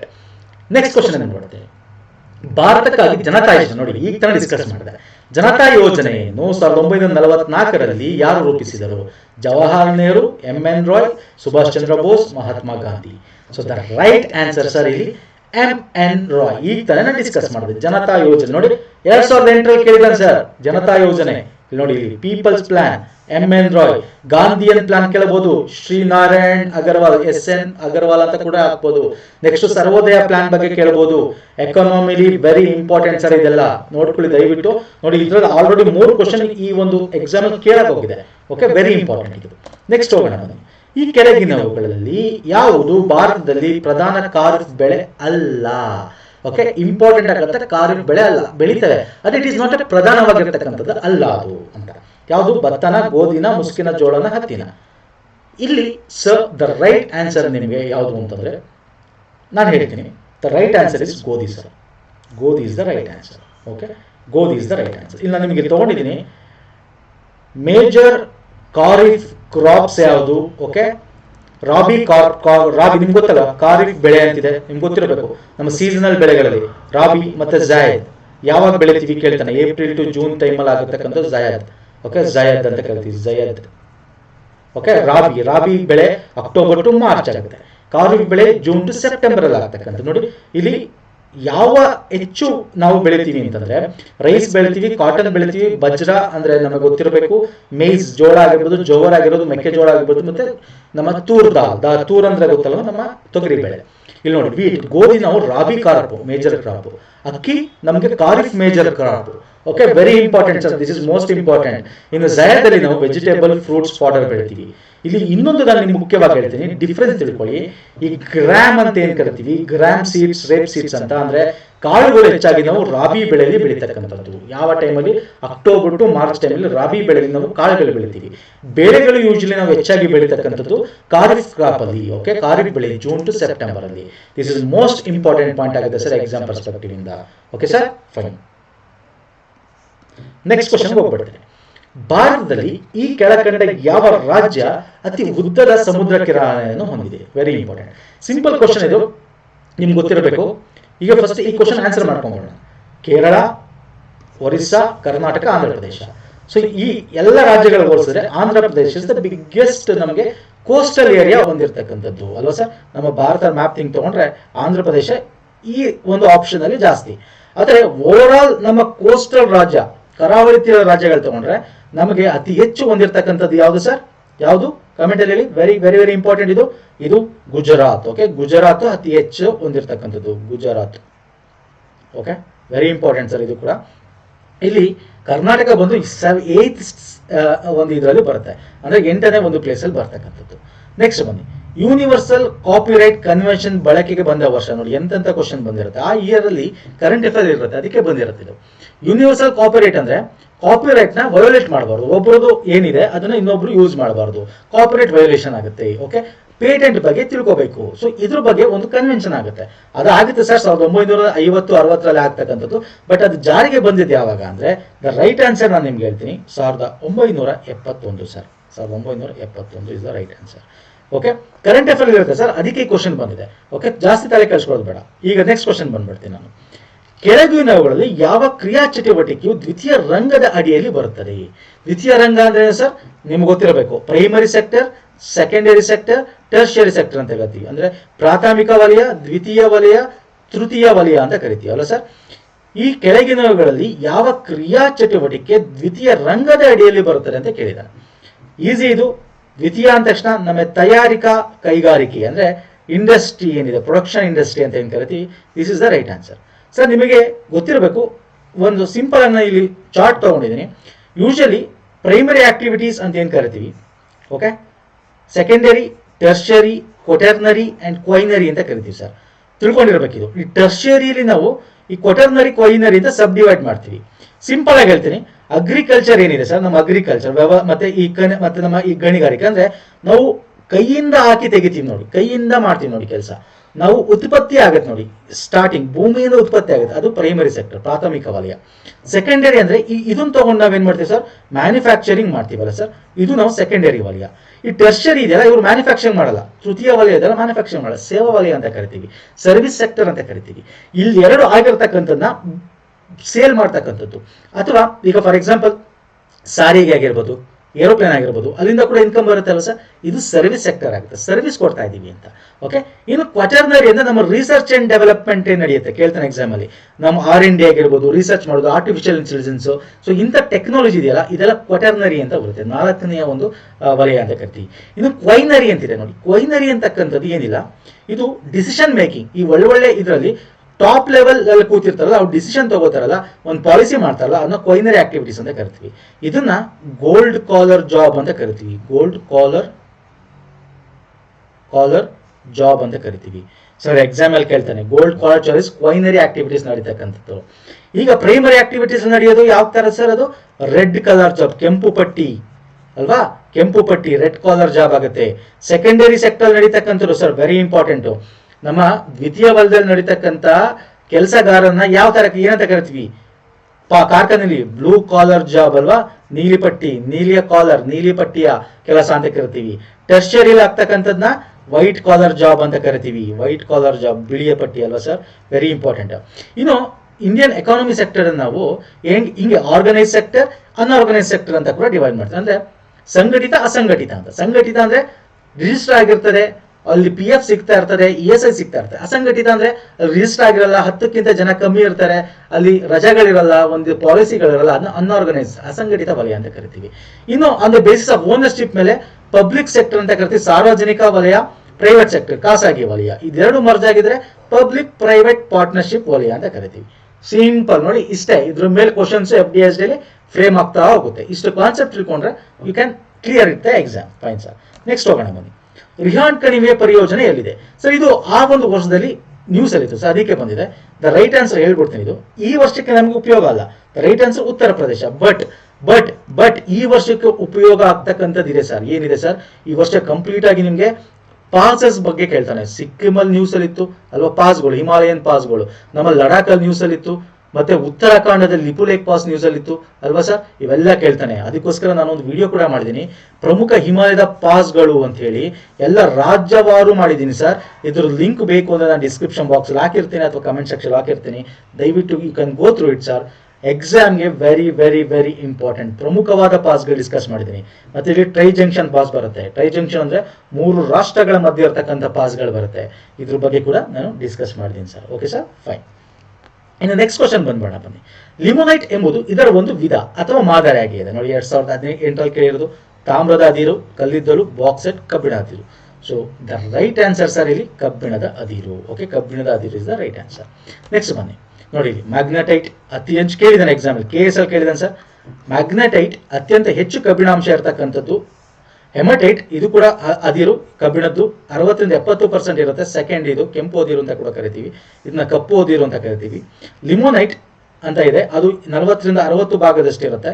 ಇದು ಕೂಡ ಏನೋ ಹಳದಿ ಬಂದ ಇರೋದ್ರಿಂದ ಹಳದಿ ಅದಿರು ಅಂತ ಕೂಡ ಕರಿತೀವಿ. ಇದೆಲ್ಲ ಯಾವ್ದು ಸರ್? ಕಬ್ಬಿಣದ ಅದಿರುಗಳು, ಅಂದ್ರೆ ಓರ್ ಅಂತ ಕರಿತೀವಿ ಇಂಗ್ಲಿಷಲ್ಲಿ. Very important. ಅದೇ ರೀತಿ ಕಲ್ಲಿದ್ದಲು ಕೂಡ ಇದೆ, ಆಂಥ್ರಸೈಟ್, ಬಿಟುಮಿನಾಸ್ ಅಲ್ವಾ, ಲಿಗ್ನೈಟ್, ಪೀಟ್ ಅಂತೆಲ್ಲ ಇದೆ. ಇದರಲ್ಲಿ ಕೇಳಿದಾನೆ ಎಕ್ಸಾಮ್ ಅಲ್ಲಿ, ಅತಿ ಹೆಚ್ಚು ಇಂಗಾಲಾಂಶ ಇರ್ತಕ್ಕಂಥದ್ದು ಯಾವುದು? ಈ ಅತಿ ಹೆಚ್ಚು ಇಂಗಾಲಾಂಶ ಕಲ್ಲಿದ್ದಲಲ್ಲಿ. ನೀವು ಕಮೆಂಟಲ್ಲಿ ನಂಗೆ ತಿಳಿಸ್ಬೇಕು. ಕಲ್ಲಿದ್ದಲಿನ ಅದಿರಲ್ಲಿ ಕೇಳಿದೆ ನಮಗೆ. ಓಕೆ, ಆಂಥ್ರಸೈಟ್ ಅಂತಿದೆ, ಆಂಥ್ರಸೈಟ್, ಬಿಟುಮಿನಾಸ್ ಇದೆ, ಬಿಟುಮಿನಾಸ್ ಇದೆ, ಮತ್ತೆ ಲಿಗ್ನೈಟ್ ಇದೆ, ಪೀಟ್ ಇದೆ ಅಲ್ವಾ. ಇವೆಲ್ಲದರಲ್ಲಿ ಯಾವುದು ಅತ್ಯಂತ ಹೆಚ್ಚು ನಮಗೆ ಇಂಗಾಲದ ಅಂಶ ಇರ್ತಕ್ಕಂಥದ್ದು ಉತ್ಕೃಷ್ಟವಾದ ಕಲ್ಲಿದ್ದಲು ಅಂತ ನೀವು ಕಮೆಂಟ್ ಸೆಕ್ಷನ್ ತಿಳಿಸಿ ಸ್ನೇಹಿತರೆ. ಫೈನ್. ನೆಕ್ಸ್ಟ್ ಕ್ವಶನ್ ಬಂದ್ಬಿಡ್ತೀನಿ. ಈ ಕೆಳಗಿನ ಯಾವ ರಾಜ್ಯವು ಅತ್ಯಂತ ಹೆಚ್ಚು ವಿಸ್ತಾರವಾದ ಕಾಡನ್ನು ಹೊಂದಿದೆ? ಸರ್ ಇಲ್ಲಿ ಆಪ್ಷನ್ ನೋಡೋಣ. ಮಿಜೋರಾಂ, ಅರುಣಾಚಲ ಪ್ರದೇಶ, ಅಂಡಮಾನ್ ಮತ್ತು ಜಮ್ಮು ಕಾಶ್ಮೀರ. ಸರ್ 2008 ಇಲ್ಲಿ ನಮಗೆ ಅರುಣಾಚಲ ಪ್ರದೇಶ ಈ ಒಂದು ಆಪ್ಷನ್ ಪ್ರಕಾರ, ಓಕೆ, ಈ ಆಪ್ಷನ್ ಪ್ರಕಾರ. ಸರ್ ದಯವಿಟ್ಟು ಲಾಸ್ಟ್ ಇಯರ್ದು ಒಂದು ನಾನು ಫಾರೆಸ್ಟ್ ರಿಪೋರ್ಟ್ನ ವಿಡಿಯೋ ಮಾಡಿದ್ದೀನಿ. ಓಕೆ, ಫಾರೆಸ್ಟ್ ರಿಪೋರ್ಟ್ ವಿಡಿಯೋ ಮಾಡಿದ್ದೀನಿ, ದಯವಿಟ್ಟು ನೋಡಿ. ನಾನು ಯೂಟ್ಯೂಬ್ ಚಾನಲ್ ಹೋಗಿ ವಿಡಿಯೋ ಸೆಕ್ಷನ್ ಅಥವಾ ಫಾರೆಸ್ಟ್ ರಿಪೋರ್ಟ್ ಪುನೀತ್ ಫೋರಮ್ ಅಂತ ಸರ್ಚ್ ಮಾಡಿ, PUEHFORUM ಅಂತ ಸರ್ಚ್ ಮಾಡಿ ಯೂಟ್ಯೂಬಲ್ಲಿ ನಿಮಗೆ ಸಿಗುತ್ತೆ. ಇಲ್ಲಿ ನಾನು ಡಿಸ್ಕಸ್ ಮಾಡಿದ್ದೀನಿ. ಈಗ ರೀಸೆಂಟ್ ರಿಪೋರ್ಟ್ ಎಕ್ಸಾಮಲ್ಲಿ ಕೇಳಬಹುದು. ಸರ್ ಇದ್ರ ಪ್ರಕಾರ ಮಧ್ಯಪ್ರದೇಶ, MP ಮಧ್ಯಪ್ರದೇಶ ಅತ್ಯಂತ ಹೆಚ್ಚು ವಿಸ್ತಾರವಾದ ಕಾಡನ್ನು ಹೊಂದಿರತಕ್ಕಂಥದ್ದು. ಓಕೆ, ಇನ್ನು ಓದ್ ಫಾರೆಸ್ಟ್ ರಿಪೋರ್ಟ್ಗೂ ಈಗ ಫಾರೆಸ್ಟ್ ರಿಪೋರ್ಟ್ಗೂ ಕಂಪೇರ್ ಮಾಡಿದಾಗ ಜಾಸ್ತಿ ನಮಗೆ ಅರಣ್ಯ ಪ್ರದೇಶ ಬೆಳೆದಿರ್ತಕ್ಕಂಥದ್ದು ಎಲ್ಲಿ ಅಂದರೆ ಕರ್ನಾಟಕದಲ್ಲಿ, ಆಂಧ್ರ ಪ್ರದೇಶದಲ್ಲಿ. ಇದನ್ನ ಎಕ್ಸಾಮಲ್ಲಿ ಕೇಳ್ತಾನೆ ಸರ್. ದಯವಿಟ್ಟು ಹೇಳ್ತಾ ಇದ್ದೀನಿ, ಈ ಒಂದು ರಿಪೋರ್ಟ್ನ ನೀವು ಎಕ್ಸಾಮ್ಗಿಂತ ಮುಂಚೆ ಫಾಲೋ ಮಾಡ್ಕೊಂಡು ಹೋಗಿ. ಫೈನ್. ಪಂಚವಾರ್ಷಿಕ ಯೋಜನೆ ಪರಿಕಲ್ಪನೆಯು ಭಾರತವು ಯಾವ ದೇಶದಿಂದ ಎರವಲು ಪಡೆದಿದೆ? ಇದು ಸಿಂಪಲ್ ಕ್ವಶನ್, ನೀವು ಬರದೇ ಬರೀತೀರಾ. USSR is the right answer ಅಲ್ವಾ sir? USSR is the right answer. Next ಬನ್ನಿ, SDA ಸರ್. ಈಗ SDA ಸ್ಟಾರ್ಟ್ ಆಗುತ್ತೆ. ಪ್ಯಾನ್ ಎಂಬ ಸಂಕ್ಷೇಪಾಕ್ಷರ ವಿಸ್ತೃತ ರೂಪ ಹೀಗಿದೆ. ಯಾವುದು ಪ್ಯಾನ್ ನ ಕಂಪ್ಲೀಟ್ ಏನು ಫಾರ್ಮೇಶನ್, ಫುಲ್ ಫಾರ್ಮ್ ಏನು ಅಂತ? ಪಬ್ಲಿಕ್ ಅಕೌಂಟ್ ಅಂತ ಬರೀತೀರಾ? No. Personal account? No. It's a permanent account number. PAN card ಕೂತಲ್ಲ ನಿಮಗೆ, ಅದು permanent account number is the right answer. Okay sir, fine. Next question ಬಂದ್ಬಿಡ್ತೀನಿ. ಕೇಳ್ತಾನೆ ಸರ್ ಪರ್ಮನೆಂಟ್ ಅಕೌಂಟ್ ನಂಬರ್ ಏನು ಅಲ್ವಾ. ನೆಕ್ಸ್ಟ್ ನಿಮ್ಗೆ ಇದನ್ನು ಕೇಳ್ಬೋದು, ATM ಫುಲ್ ಫಾರ್ಮ್ ಏನು ಕೇಳ್ಬೋದು ಅಲ್ವಾ. ಮತ್ತೆ ನಿಮಗೆ ಸಿಮ್ ಕಾರ್ಡ್ ಇದೆ, ಸಿಮ್ ಕಾರ್ಡ್ ಫುಲ್ ಫಾರ್ಮ್ ಏನು, ಇವೆಲ್ಲ ನೀವು ಕಮೆಂಟ್ ಸೆಕ್ಷನ್ ತಿಳಿಸಿ. ATM ಫುಲ್ ಫಾರ್ಮ್ ಏನು, SIM SIM card full form ಏನು, ಕಮೆಂಟ್ ಸೆಕ್ಷನ್ ತಿಳಿಸಿ ಸ್ನೇಹಿತರೆ. ನೆಕ್ಸ್ಟ್ ಬರ್ತೀನಿ. 2011 ಬಜೆಟ್ನಲ್ಲಿ ಮಂಡನೆಯಾದ ಭಾರತ್ ನಿರ್ಮಾಣ ಕಾರ್ಯಕ್ರಮದ ವ್ಯಾಪ್ತಿಯಲ್ಲಿ ಈ ಕೆಳಕಂಡ ಯಾವುದು ಸೇರ್ಪಡೆ ಆಗಿಲ್ಲ ಅನ್ನೋ ಕ್ವಶನ್ ಕೇಳಿದ್ದಾನೆ ಸರ್. ಇದು ಆವಾಗಿನ current affair related. Okay, but ಇದು ರೈಟ್ ಆನ್ಸರ್ ಯಾವುದು ಅಂದ್ರೆ ಫಸ್ಟ್ ಒನ್, ಮಹಾತ್ಮ ಗಾಂಧಿ ರಾಷ್ಟ್ರೀಯ ಗ್ರಾಮೀಣ ಉದ್ಯೋಗ ಖಾತ್ರಿ ಅಧಿನಿಯಮ. ಓಕೆ, ಇದು ಬೇಡ, ಇದು ಇವಾಗ ಬೇಡ. ಬಟ್ ನಾನು ಇಲ್ಲಿ ಏನಕ್ಕೆ ಈ ಕ್ವಶನ್ ತಗೊಂಡಿದ್ದೀನಿ ಅಂದ್ರೆ, ಈ ವರ್ಷ ಸ್ನಾರ್ ನಿಮ್ಗೆ ಗೊತ್ತಿದೆ ಪೇಪರ್ ಲೀಕ್ ಆಗಿತ್ತು, ಈಗ ಪೇಪರ್ ರೆಡಿ ಮಾಡಿದ್ದಾರೆ. ಸೊ ಈ ಹೇಳಕ್ ಬರಲ್ಲ, ಯಾಕಂದ್ರೆ ಫೆಬ್ರವರಿ ನಿಮಗೆ 4ನೇ ತಾರೀಕು 3-4ನೇ ತಾರೀಕು ನಿಮಗೆ ಏನಾಗಿದೆ, ಕ್ವಶನ್ ಪೇಪರ್ನ ಡೇಟ್ನ ಅವರು ಅನೌನ್ಸ್ ಮಾಡಿರೋದು FDA. ಸೊ SDA ಪೇಪರ್ ಮೊದಲೇ ಸೆಟ್ ಮಾಡಿರ್ಬೋದು, ಯಾರು ಗೊತ್ತು, ಅದು ಲೀಕ್ ಆಗಿರ್ಬೋದು ಅಂತ ಅದನ್ನು ಚೇಂಜ್ ಮಾಡಿ ಈಗ ಹೊಸದಾಗಿ SDA ಪೇಪರ್ ಸೆಟ್ ಮಾಡಿರ್ಬೋದು ಅಲ್ವಾ ಸರ್. ಸೊ ಅದಕ್ಕೆ ಈಗಿನ ಬಜೆಟ್ ಇದೆಯಲ್ಲ ವೆರಿ ಇಂಪಾರ್ಟೆಂಟ್ ಆಗುತ್ತೆ. ಸೊ ಈ ಬಜೆಟ್ನ ಮತ್ತೆ ಎಕನಾಮಿಕ್ ಸರ್ವೆನ ನಾನು ಕಂಪ್ಲೀಟು ಸಾರಾಂಶನ ಅನಾಲಿಸಿಸ್ ಮಾಡಿದ್ದೇನೆ. ಜೊತೆಗೆ ಸರ್ ಅದರ MCQs, ಎಕನಾಮಿಕ್ ಸರ್ವೆ ಆಗಿರ್ಬೋದು, ಬಜೆಟ್ ಆಗಿರ್ಬೋದು, ಅದರ MCQs ಕೂಡ ಮಾಡಿದ್ದೀನಿ. ಅದರ ಲಿಂಕು ನನ್ನ ಟೆಲಿಗ್ರಾಮ್ ಚಾನಲ್ ಕೂಡ ಇದೆ, ನನ್ನ ಯೂಟ್ಯೂಬ್ ಚಾನಲ್ ಕೂಡ ನೀವು ವಿಡಿಯೋ ಅಂತ ಸೆಕ್ಷನ್ ಅಲ್ಲಿ ಹೋದ್ರೆ ನಿಮಗೆ ಸಿಗುತ್ತೆ. ಅಲ್ಲಿ ದಯವಿಟ್ಟು ಒಂದ್ಸಲ ರೆಫರ್ ಮಾಡ್ಕೊಳ್ಳಿ ಸರ್. ಇಟ್ಸ್ ಹಾರ್ಡ್ಲಿ ಟೇಕ್ ನಿಮಗೆ 2 to 3 hours ಎಲ್ಲ ಕಂಪ್ಲೀಟ್ ವಿಡಿಯೋ ನೋಡೋಕ್ಕೆ. ಯಾಕೆ ಒಂದ್ಸಲ ನೋಡ್ಕೊಂಡೋಗಿ, ಯಾಕೆ ರಿಸ್ಕ್ ತಗೋಬೇಕು? ಅವ್ನು ಕೇಳದೇ ಇರ್ಬೋದು ಎಕ್ಸಾಮ್ ಅಲ್ಲಿ, ಬಟ್ ರಿಸ್ಕ್ ಯಾಕೆ ತಗೋಬೇಕು? ಅಕಸ್ಮಾತ್ ಕೇಳ್ಬಿಟ್ರೆ ಅಲ್ವಾ ಸರ್. Very good. ಮಾನವ ಅಭಿವೃದ್ಧಿ ಸೂಚಿಯು ಈ ಕೆಳಕಂಡ ಸಮ್ಮಿಶ್ರ ಸೂಚಿಯಾಗಿದೆ. ಹ್ಯೂಮನ್ ಡೆವಲಪ್ಮೆಂಟ್ ಇಂಡೆಕ್ಸ್ ಅಂತ ಕರಿತೀವಿ, HID. ವೆರಿ ಇಂಪಾರ್ಟೆಂಟ್ ಇದು. ಯಾವ್ದ್ರದ್ದು? ಆದಾಯ, ವ್ಯಾಪಾರ ಮತ್ತು ಹೂಡಿಕೆನ, ಬಡತನ, ಮಾನವ ಹಕ್ಕುಗಳು ಮತ್ತು ಲಿಂಗನ, ಆದಾಯ, ಆರೋಗ್ಯ ಮತ್ತು ಶಿಕ್ಷಣನ, ಆರೋಗ್ಯ, ಶಿಕ್ಷಣ ಮತ್ತು ಪೌಷ್ಟಿಕತನ. ಯಾವುದು ಇಲ್ಲಿ ಕರೆಕ್ಟ್ ಆನ್ಸರ್ ಸರ್? ಇಲ್ಲಿ ಕರೆಕ್ಟ್ ಆನ್ಸರ್ ಆದಾಯ, ಆರೋಗ್ಯ ಮತ್ತು ಶಿಕ್ಷಣ. ಸರ್ ಹ್ಯೂಮನ್ ಡೆವಲಪ್ಮೆಂಟ್ ಅಂದ್ರೇನು? ಮಾನವನ ಅಭಿವೃದ್ಧಿ ಮಾಡಬೇಕು. ಅಭಿವೃದ್ಧಿ ಮಾಡಬೇಕಂದ್ರೆ ಅವನ ಆದಾಯ ಹೆಚ್ಚಾದ್ರೆ ಅಭಿವೃದ್ಧಿ ಆಗುತ್ತೆ, ಸಿಂಪಲ್ ಸರ್. ಅವನಿಗೆ ಶಿಕ್ಷಣ ಕೊಟ್ಟರೆ ಮುಂದೆ ಅವ್ನು ಕೆಲಸ ತಗೋತಾನೆ, ಮತ್ತೊಂದು ಆಗ್ತಾನೆ, ಇನ್ನೊಂದು ಆಗ್ತಾನೆ, ಕರೆಕ್ಟ್ ಅಲ್ಲ ಸರ್? ಅವನ ಆರೋಗ್ಯ ಚೆನ್ನಾಗಿರೋ ಓದ್ತಾನೆ, ಬೆಳವಣಿಗೆ ಆಗುತ್ತೆ, ಕೆಲಸ ಮಾಡ್ತಾನೆ, ಬಿಸ್ನೆಸ್ ಮಾಡ್ತಾನೆ ಅಲ್ವಾ sir? So the right answer ಆದಾಯ, ಆರೋಗ್ಯ ಮತ್ತು ಶಿಕ್ಷಣ ಇಸ್ ದ ರೈಟ್ ಆನ್ಸರ್. ಗೊತ್ತಾಯ್ತಲ್ಲ ಸರ್? ಇಲ್ಲಿ ನಾನು ಏನಕ್ಕೆ ಈ ಕ್ವಶನ್ ತಗೊಂಡೆ ಅಂದ್ರೆ, ರೀಸೆಂಟ್ HDI ರಿಪೋರ್ಟ್ ಏನಿದೆ 2020 ಪ್ರಕಾರ, ಓಕೆ, ನಮ್ಮ ಭಾರತದ ರ್ಯಾಂಕ್ ಎಷ್ಟು, ಇದನ್ನು ನೀವು ಕಮೆಂಟ್ ಸೆಕ್ಷನ್ ತಿಳಿಸಬೇಕು. ಮತ್ತೆ ನಾನು ಹೇಳ್ತೀನಿ ಈ ವಿಡಿಯೋ ಎಂಡಲ್ಲಿ ಈ ಕ್ವಶನ್ ಆನ್ಸರ್ ಕೊಡ್ತೀನಿ, ಯಾಕಂದ್ರೆ ಇದು ಇಂಪಾರ್ಟೆಂಟ್ ಅಂತ ನಾನು ಆನ್ಸರ್ ಮಾಡ್ತೇನೆ. ಇದು ಯಾವ ಸಂಸ್ಥೆ ಬಿಡುಗಡೆ ಮಾಡಿದೆ, ಇದು 2 ಕಮೆಂಟ್ ಸೆಕ್ಷನ್ ತಿಳಿಸಿ. ಫೈನ್. ಟೆಲಿಡೆನ್ಸಿಟಿ ಇದು ಬೇಕಾಗಿಲ್ಲ ಸರ್. ನೆಕ್ಸ್ಟ್ ಬಂದ್ಬಿಡ್ತೀನಿ. ಯೋಜನಾ ಆಯೋಗದ ಸ್ಥಾನದಲ್ಲಿ ಜಾರಿಗೆ ಬಂದ ಆಯೋಗ ಯಾವುದು? ಸಿಂಪಲ್, ಇದು ನಿಮ್ಗೆ ಗೊತ್ತಿದೆ. 2014ರಲ್ಲಿ ನಮ್ಮ ಪ್ರಧಾನಮಂತ್ರಿ ಬಂದು ಘೋಷಣೆ ಮಾಡ್ತಾರೆ ಅಲ್ವಾ. This is a none other than NITI Aayog. NITI Aayog is the right answer. Simple question, FDA 2017 ಕೇಳಿದ್ದಾನೆ. ಓಕೆ, ನೆಕ್ಸ್ಟ್ ಬರ್ತೇನೆ. ಭಾರತದ ಆರ್ಥಿಕೆಯನ್ನು ಸ್ಥೂಲವಾಗಿ ಹೀಗೆ ಕರೆಯುತ್ತಾರೆ. What is our Indian economies? ಯಾವುದು? ಬಂಡವಾಳ ಎಕಾನಮಿನ, ಸಮಾಜವಾದಿನ, ಮಿಶ್ರ ಆರ್ಥಿಕತೆನ? ಯಾವ್ದು ಸರಿ ಇದು ಸರ್? ದ ರೈಟ್ ಆನ್ಸರ್ ನಮ್ದು ಮಿಕ್ಸ್ಡ್ ಎಕಾನಮಿ, ಮಿಶ್ರ ಆರ್ಥಿಕತೆ. ಏನು ಡಿಫ್ರೆನ್ಸು ಬಂಡವಾಳ ಸಮಾಜ ಮಿಶ್ರ ಆರ್ಥಿಕತೆ ನಾನು ಡಿಸ್ಕಸ್ ಮಾಡ್ತೀನಿ, ಒಂದೊಂದಾಗಿ ಡಿಸ್ಕಸ್ ಮಾಡ್ತೀನಿ. ಸರ್ ಬಂಡವಾಳ ಅಂತಂದ್ರೆ ಇಟ್ಸ್ ಎ ಕ್ಯಾಪಿಟಲ್ ಇನ್ವೆಸ್ಟ್ಮೆಂಟ್. ಅಂದ್ರೆ ಇಲ್ಲಿ ಗೌರ್ಮೆಂಟ್ ಇದ್ರ ಬಗ್ಗೆ ತಲೆ ಕೆಡಿಸ್ಕೊಳ್ಳಲ್ಲ, ಕಂಪ್ಲೀಟ್ಲಿ ಏನು ಪ್ರೈವೇಟ್ ಸೆಕ್ಟರ್ ಅಲ್ಲಿ ಜಾಸ್ತಿ ಇರ್ತಾರೆ. ಎಕ್ಸಾಂಪಲ್ ನೀವು ಏನ್ ತಗೋಬಹುದು, ನಮ್ಮ ಯು ಎಸ್ ಎ ತಗೋಬಹುದು ಅಲ್ವಾ ಎಕ್ಸಾಂಪಲ್. ಅಂದ್ರೆ ಪ್ರೈವೇಟ್ ಅವರ ಒಂದು ಪಾತ್ರ ಜಾಸ್ತಿ ಇರುತ್ತೆ. ಸಮಾಜವಾದಿ ಅಂದ್ರೆ ಸೋಷಿಯಲ್ ಎಕಾನಮಿ ಅಂದ್ರೆ ಇಲ್ಲಿ ಗೌರ್ಮೆಂಟ್ ಇಂಟರ್ವೆನ್ಷನ್ ಜಾಸ್ತಿ ಇರುತ್ತೆ, ಪ್ರೈವೇಟ್ ನಲ್ಲಿ ಏನೂ ಇರಲ್ಲ. ಗೌರ್ಮೆಂಟೇ ಅಷ್ಟು ಎಲ್ಲ ಇಂಟರ್ವೆನ್ಷನ್ ಇರುತ್ತೆ. ಗೌರ್ಮೆಂಟೇ ಒಂದು ಸರ್ಕಾರ ಒಂದು ಫ್ಯಾಕ್ಟರಿಗಳನ್ನ ಸ್ಥಾಪನೆ ಮಾಡಿರ್ತಾರೆ, ಉದ್ಯಮಗಳನ್ನ ಸ್ಥಾಪನೆ ಮಾಡಿರ್ತಾರೆ, ಎಲ್ಲ ಅವ್ರ ಕೈಲಿ ಇರುತ್ತೆ. ಪ್ರತಿಯೊಂದು ಪಾಲಿಸಿ ಕೂಡ ಪ್ರೈವೇಟ್ನವರು ಇರ್ತಾರೆ, ಬಟ್ ಅವರ ಒಂದು ಇನ್ವೆಸ್ಟ್ಮೆಂಟ್ ಅವರ ಪಾಲಿಸಿನ ಗೌರ್ಮೆಂಟ್ ಡಿಸೈಡ್ ಮಾಡ್ತಾರೆ. ಎಕ್ಸಾಂಪಲ್ ನೀವು ಕ್ಯೂಬಾ, ಚೀನಾ ತಗೋಬಹುದು ಅಲ್ವಾ ಸರ್, ಚೀನಾ ತಗೋಬಹುದು, ಇದು ಯು ಎಸ್ ಎ ತಗೋಬಹುದು. ಇನ್ನು ಮಿಶ್ರ ನಮ್ಮ ಭಾರತ, ಇಲ್ಲಿ ಪ್ರೈವೇಟ್ನವರು ಇನ್ವೆಸ್ಟ್ ಮಾಡ್ತಾರೆ, ಗೌರ್ಮೆಂಟ್ನವರು ಇನ್ವೆಸ್ಟ್ ಮಾಡ್ತಾರೆ. ಇಲ್ಲಿ ಗೌರ್ಮೆಂಟ್ ಎಲ್ಲಿ ಬೇಕೋ ಅಲ್ಲಿ ಪಾಲಿಸಿ ತರುತ್ತೆ, ಎಲ್ಲಾದ್ರಲ್ಲೂ ಮೂಗ್ ತೋರಿಸ್ಕೊಂಡು ಹೋಗಲ್ಲ. So it is called mixed economy ಅಂತ ಕರಿತೀವಿ ನಾವು. ಭಾರತದ ಆರ್ಥಿಕತೆನ ಮಿಕ್ಸ್ಡ್ ಆರ್ಥಿಕತೆ ಅಂತ ಕರಿತೀವಿ sir. Okay sir, fine. Next ಬನ್ನಿ, ಮ್ಯೂಚುವಲ್ ಫಂಡ್ ಇದಕ್ಕೆ ಸಂಬಂಧಿಸಿದೆ ಸರ್. ಮ್ಯೂಚುವಲ್ ಫಂಡ್ ಯಾವುದಕ್ಕೆ? ವೈಯಕ್ತಿಕ ಹೂಡಿಕೆನ, ಸಾರ್ವಜನಿಕ ಹೂಡಿಕೆನ, ಖಾಸಗಿ ಹೂಡಿಕೆನ, ಒಟ್ಟಾಗಿ ಹೂಡಿಕೆನ. ದ ರೈಟ್ ಆನ್ಸರ್ FDA 2009 ಬಂದಿದೆ, ಒಟ್ಟಾಗಿ ಹೂಡಿಕೆ ಸರ್. ಮ್ಯೂಚುವಲ್ ಫಂಡ್ಸ್ ಅಂತಕ್ಕಂಥದ್ದು ಒಟ್ಟಾಗಿ ಹೂಡಿಕೆ ಅಂದ್ರೆ ಎಲ್ಲರ ಹತ್ರನೂ ಇರ್ತಕ್ಕಂಥ ಫಂಡ್ಸ್ ತಗೊಂಡು ಶೇರ್ ಅಲ್ಲಿ ಆಗ್ತಕ್ಕಂಥದ್ದು ಒಟ್ಟಾಗಿ ಹೂಡಿಕೆ ಮಾಡ್ತಕ್ಕಂಥದ್ದು.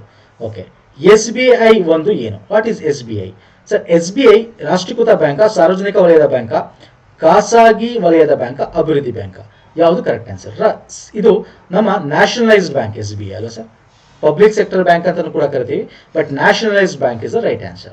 ಸರ್ ಇಲ್ಲಿ ನಾನು ಏನಕ್ಕೆ ಈ ಕ್ವಶನ್ ತಗೊಂಡೆ ಅಂದ್ರೆ, ಈಗ ಬ್ಯಾಂಕ್ಗಳು ಮರ್ಜರ್ ಆಗಿದೆ, ನಾನು ಬ್ಯಾಂಕಿಂಗ್ ವ್ಯವಸ್ಥೆ ಬಗ್ಗೆ ಒಂದು ವಿಡಿಯೋ ಇದೆ. ಈಗ ರೀಸೆಂಟ್ ಬ್ಯಾಂಕ್ ಮರ್ಜರ್ ಆಗಿರೋದನ್ನ ದಯವಿಟ್ಟು ಒಂದ್ಸಲ ನೋಡ್ಕೊಂಡ್ರಿ.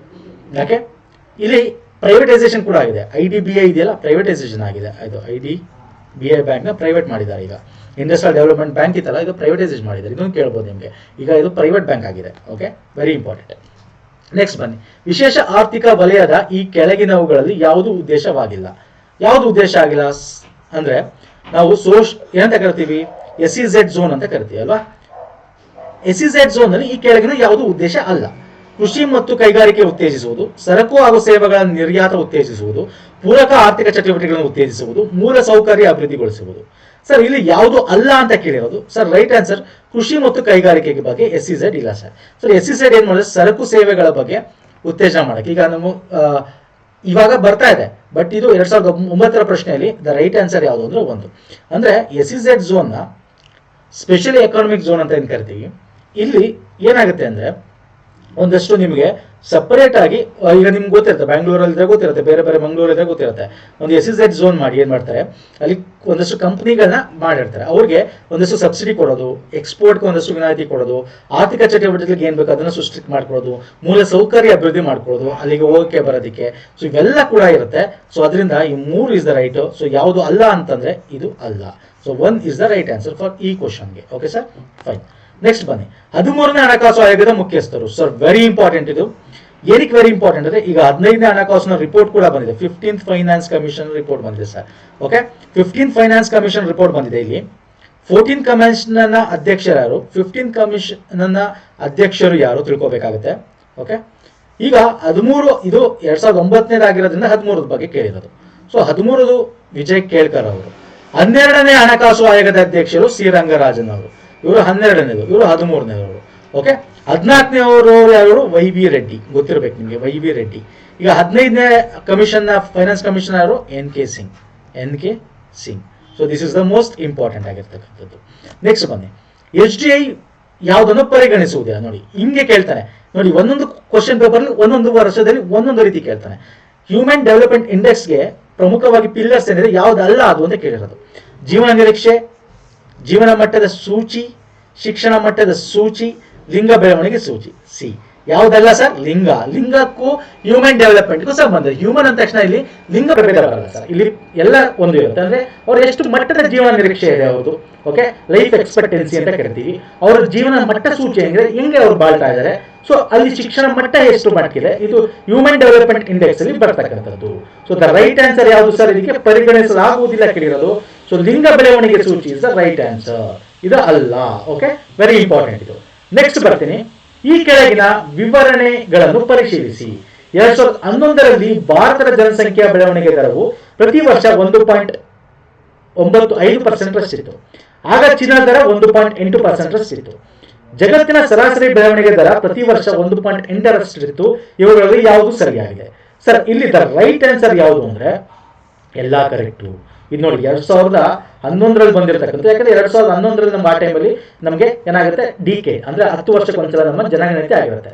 ಸೊ ದ ರೈಟ್ ಆನ್ಸರ್ ಎಲ್ಲ ಕರೆಕ್ಟ್. ಸೊ ಇದು ಸ್ಟ್ಯಾಟಿಕ್ ಕ್ವಶನ್ ಆಗುತ್ತೆ, ಒಂದ್ಸಲ ನೋಡ್ಕೊಂಬಿಡಿ, ವೆರಿ ಇಂಪಾರ್ಟೆಂಟ್. ಇವಾಗ ಕೇಳ್ತಕ್ಕಂಥ ಚಾನ್ಸಸ್ ಇದೆ, ಯಾಕಂದ್ರೆ 2021ರಲ್ಲಿ ಏನಾಗುತ್ತೆ, ಈಗ ಸ್ಟಾರ್ಟ್ ಮಾಡ್ತಾರೆ ಹೊಸದಾಗಿ. ಈಗ ಒಂದು ನಮ್ಮ ಜನಸಂಖ್ಯಾ ಗಣತಿನ ಸ್ಟಾರ್ಟ್ ಮಾಡ್ತಾರೆ, ವೆರಿ ಇಂಪಾರ್ಟೆಂಟ್ ಆಗುತ್ತೆ. ಯಾಕಂದ್ರೆ ಜನಸಂಖ್ಯಾ ಗಣತಿ ವರ್ಷ ಆಗಿರೋದ್ರಿಂದ ಫಸ್ಟ್ ಯಾವಾಗ ನಡೀತು, ಕಂಪ್ಲೀಟ್ ಫಸ್ಟ್ ಯಾವಾಗ ನಡೀತು, ಇವೆಲ್ಲ ತಿಳ್ಕೋಬೇಕು. ಇದೆಲ್ಲ ನಾನು ಸಪ್ರೇಟ್ ವಿಡಿಯೋ ಮಾಡಿದ್ದೇನೆ. ಫಸ್ಟ್ ಯಾವಾಗ ನಡೀತು ಕಮೆಂಟಲ್ಲಿ ಮಾಡಿ, ಯಾವ ವರ್ಷ ಮೊದಲ ಜನಗಣತಿ ನಡೀತು, ಮತ್ತೆ ಪೂರ್ತಿ ಜನಗಣತಿ ಮಾಡಿರ್ತಕ್ಕಂಥದ್ದು ಮೊದಲನೇದು ಯಾವುದು, ಇದು ಎರಡೂ ಕೂಡ ನೀವು ಕಮೆಂಟಲ್ಲಿ ತಿಳಿಸಿ ಸ್ನೇಹಿತರೆ.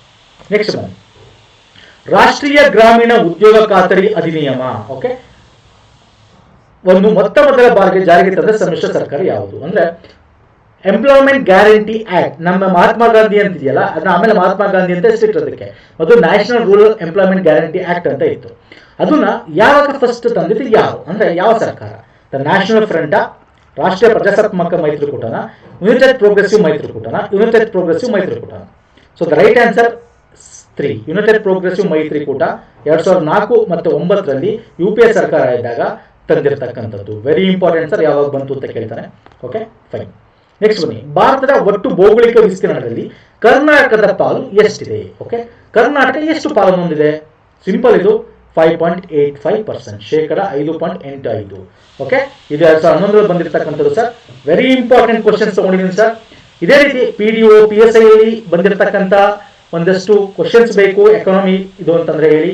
ಸಂವಿಧಾನ ಕ್ವಶನ್ಸ್ ಬೇಕು ಅಂದ್ರೆ ಕಮೆಂಟ್ ಸೆಕ್ಷನ್ ಎಷ್ಟು ಕಮೆಂಟ್ ಮಾಡ್ತೀರಾ, ನೆಕ್ಸ್ಟ್ ಅದ್ರ ಬಗ್ಗೆ ತಗೊಂಡ್ಬರ್ತೀನಿ ಬಿಫೋರ್ FDSA ಎಕ್ಸಾಮ್ ಮತ್ತೆ PSI ಎಕ್ಸಾಮ್ ಒಳಗೆ. ಇದಿಷ್ಟು ಅರ್ಥ ಆಗಿದೆ ಅನ್ಕೋತೀನಿ. ನಾನು ನಿಮ್ಗೆ ಹೇಳಿದೆ, ಲಾಸ್ಟ್ ಅಲ್ಲಿ ಹೇಳ್ತೀನಿ ಅಂತ. HDI ಇದೆಯಲ್ಲ, ಹ್ಯೂಮನ್ ಡೆವಲಪ್ಮೆಂಟ್ ಇಂಡೆಕ್ಸ್, ಆ ರಿಪೋರ್ಟ್ ನ ತಂದಿರತಕ್ಕಂಥದ್ದು ಯಾವುದು ಅಂತಂದ್ರೆ UNDP, United Nation development program, UNDP ಸಂಸ್ಥೆ. ಓಕೆ, HDI ಅಲ್ಲಿ ನಮ್ಮ ಭಾರತದ ರ್ಯಾಂಕ್ 2020ರಲ್ಲಿ 131ನೇ ರ್ಯಾಂಕ್ ಅಲ್ಲಿ ಇದೆ. ಓಕೆ ಸರ್, ಅರ್ಥ ಆಯ್ತಲ್ಲ ಸರ್? ಇದ್ರ ನನ್ನ ಫಾಲೋ ಮಾಡ್ಕೋಬೇಕು ಅಂದ್ರೆ ಈ ಒಂದು ಟೆಲಿಗ್ರಾಮ್ ಚಾನಲ್ ಲಿಂಕ್ ನ ಡಿಸ್ಕ್ರಿಪ್ಷನ್ ಬಾಕ್ಸ್ ಅಲ್ಲಿ ಹಾಕಿದ್ದೀನಿ, ಅಥವಾ ನೀವು ಪುನೀತ್ ಫೋರಂ ಅಂತ ಸರ್ಚ್ ಮಾಡಿದ್ರೆ ಟೆಲಿಗ್ರಾಮ್ ಅಲ್ಲಿ ನೀವು ಅಲ್ಲೂ ಕೂಡ ಜಾಯ್ನ್ ಆಗಿ ಫಾಲೋ ಮಾಡ್ಕೋಬಹುದು ಸರ್. ಇಷ್ಟ ಆಗಿದೆ ವಿಡಿಯೋ ಅನ್ಕೊಡ್ತೀನಿ, ಲೈಕ್ ಮಾಡಿ, ಸಬ್ಸ್ಕ್ರೈಬ್ ಮಾಡಿ, ನನ್ನ ಚಾನಲ್ ಸಬ್ಸ್ಕ್ರೈಬ್ ಮಾಡ್ಕೊಳ್ಳಿ. ಟೆಲಿಗ್ರಾಮ್ ಚಾನಲ್ ಕೂಡ ನೀವು ಫಾಲೋ ಮಾಡಬಹುದು, ಜಾಯ್ನ್ ಆಗಿ. ಓಕೆ ಸರ್, ನಮಸ್ಕಾರ. ನೆಕ್ಸ್ಟ್ ಅಲ್ಲಿ ನಾನು ಪುನಃ ಸಿಗ್ತೀನಿ. ಧನ್ಯವಾದಗಳು.